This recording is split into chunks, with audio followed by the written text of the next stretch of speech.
ना, सिर्फ उस मीटिंग से करूंगा जो फ्रांस में सन 1789 में हुई थी और जो फ्रांसीसी क्रांति की शुरुआत थी। हमारी परिषद हिंदुस्तान में ऐसी ही एक सामाजिक क्रांति की शुरुआत है। हम एक लड़ाई का ऐलान करने के लिए जमा हुए हैं और याद रखिए, हमारा उद्देश्य सिर्फ छुआछूत दूर करना ही नहीं है, बल्कि उसकी जड़ को, जाति प्रथा को ही यहां से उखाड़ फेंकना है। हम लोग कोई अमर नहीं हो जाएंगे पानी पीने से उस तालाब का, लेकिन हमारा यह कदम साबित करेगा कि हम लोग भी इंसान हैं। हमें यह सिद्धांत लागू करना है कि हिंदुस्तान में किसी भी व्यक्ति की योग्यता उसके जन्म के अनुसार नहीं, बल्कि उसके गुणों से तय होगी। यहां हम हिंदुस्तानी समाज की नई रचना करेंगे, जहां ना ही जाति प्रथा होगी और ना ही वर्ग भेद होगा। हमें यह विचार अपनाना होगा कि सभी व्यक्ति समान रूप से पैदा होते हैं और समान रूप से मरते हैं।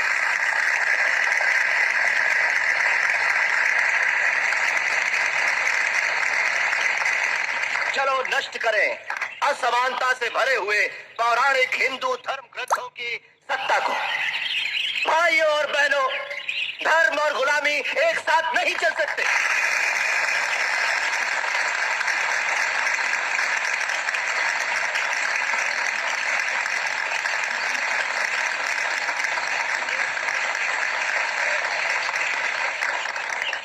भाइयों और बहनों, वैसे तो जन्म से मैं ब्राह्मण हूं, लेकिन मनुस्मृति के सिद्धांतों का स्पष्ट निंदक हूं।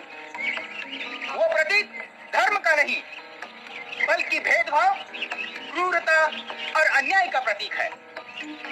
मेरा तो प्रस्ताव है कि पीढ़ी दर पीढ़ी चले आ रहे दुखों की इस जड़ का, मनुस्मृति का खुलेआम दहन किया जाए।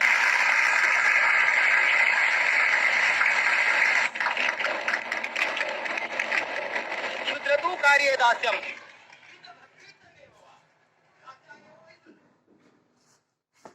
जय भीम, नमो बुद्धाय।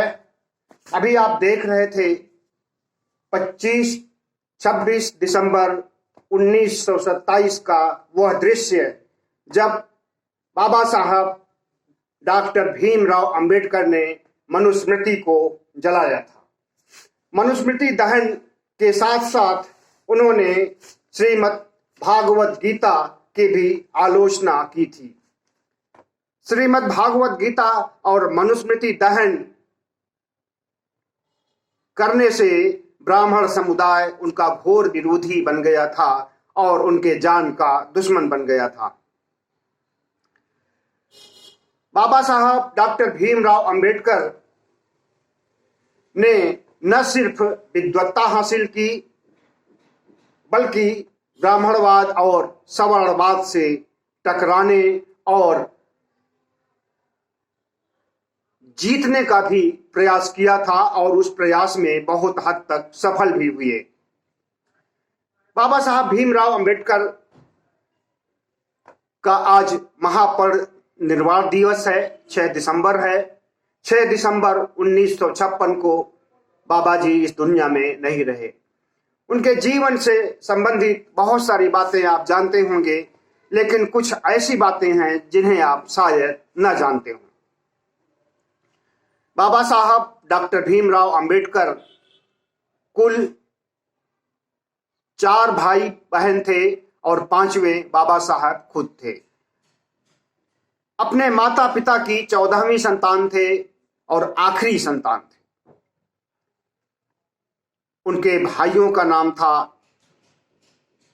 आनंदराव और बलराम राव।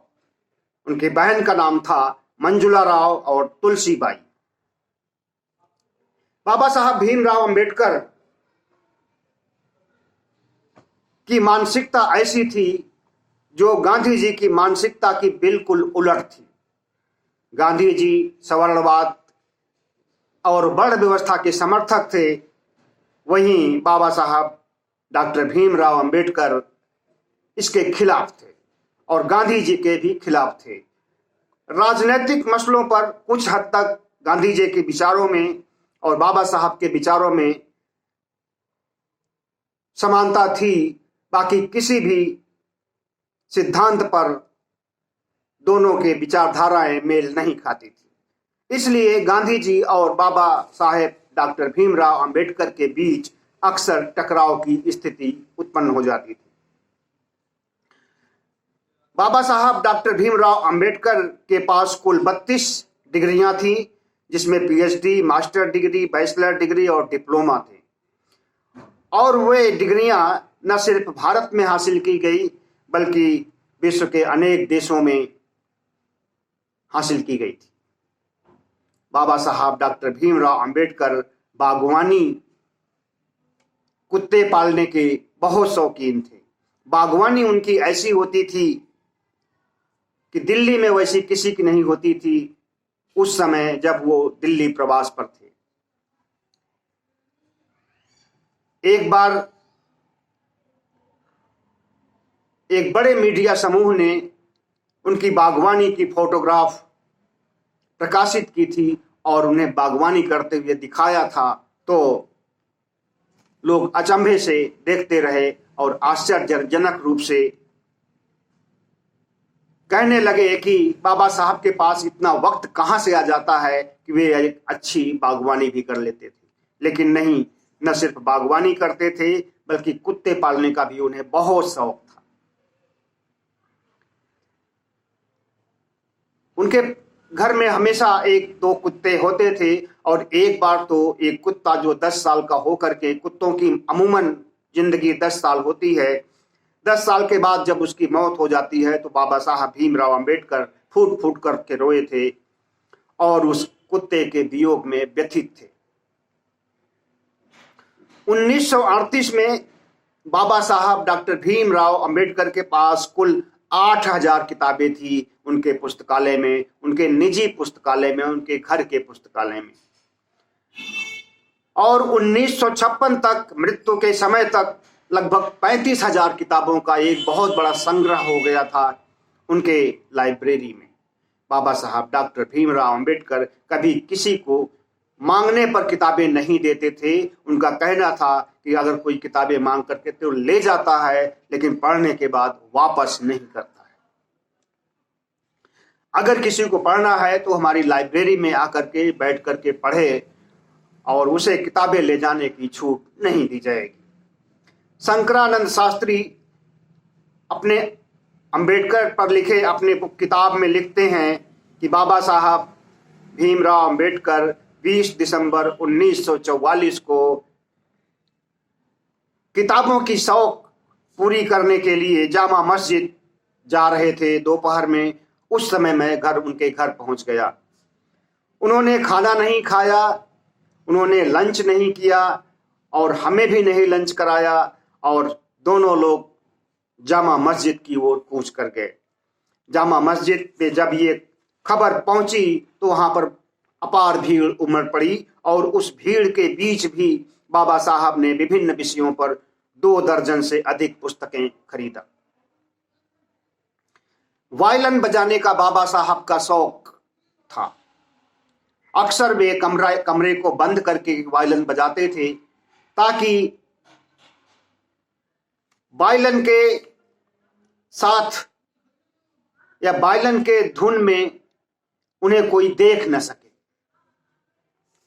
छिपाना चाहते थे वायलिन वादन करते समय अपने को। कांग्रेस के बारे में उनके विचार अच्छे नहीं थे। कांग्रेसियों को कहा करते थे कि जितना टाइम आप खादी पर दिया करते हो, अगर उतना टाइम अस्पृश्यता निवारण पर, छुआछूत को दूर करने के लिए समय दीजिए। अछूतों को नौकरी दिलाइए, अछूतों के साथ खाना खाइए और अछूतों के साथ अच्छा व्यवहार कीजिए। और जो अछूत मंदिर जाना चाहते हैं उन्हें मंदिर ले जाइए और उनको तभी मंदिर से निराशा उत्पन्न होगी जब मंदिर में उन्हें कुछ मिलेगा नहीं। और उनका जो ये मानना है कि मंदिर जाने से कल्याण होगा, वो कल्याण की भावना मंदिर में नहीं होती है और मंदिर जाना फिर उनका छूट जाएगा। मंदिर में प्रवेश के लिए उन दिनों शूद्रों को के लिए मनाही थी, उन दिनों तो थी ही, आज भी शूद्रों के लिए मनाही है। और उनके साथ बुरा बर्ताव ही नहीं किया जाता है, बल्कि उनके साथ मारपीट की जाती है।